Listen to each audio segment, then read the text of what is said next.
వంకాయ పెరుగు పచ్చడి చేసుకుందామండి. వంకాయ పెరుగు పచ్చడికి తెల్ల వంకాయ అయితే బాగుంటుంది. నూనె రాసుకుని శుభ్రంగా ఆ విధంగా స్టవ్ సిమ్లో పెట్టుకుని వంకాయ మెత్తబడే వరకు కాల్చుకోవాలండి.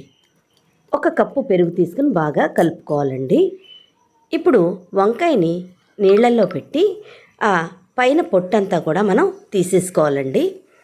అలా పొట్టు తీసుకున్నటువంటి వంకాయని చిన్న చిన్న ముక్కలుగా కట్ చేసుకోవచ్చు, లేకపోతే మెత్తగా మెదిపేసుకోవచ్చు. అలాగే ఒక ఉల్లిపాయ, ఒక పచ్చిమిరపకాయ కూడా కట్ చేసి ఇవన్నీ కూడా ఆ పెరుగులో కలిపేసుకోవాలండి. అలా కలుపుకున్న తర్వాత కాస్త ఉప్పు వేసుకోవాలి. ఇప్పుడు పోపు పెట్టుకుందామండి. కొంచెం నూనె వేసుకుని పోపు దినుసులు వేసుకుని తర్వాత కరివేపాకు, కొద్దిగా పసుపు, అలాగే కొంచెం ఇంగువ వేసుకుంటే టేస్ట్ చాలా బాగుంటుందండి. ఈ పోపునంతా కూడా వేపుకుని చల్లారిన తర్వాత ఈ వంకాయ పెరుగు పచ్చడిలో కలిపేసుకుంటే ఎంతో రుచికరమైనటువంటి పెరుగు పచ్చడి రెడీ అయిపోతుందండి.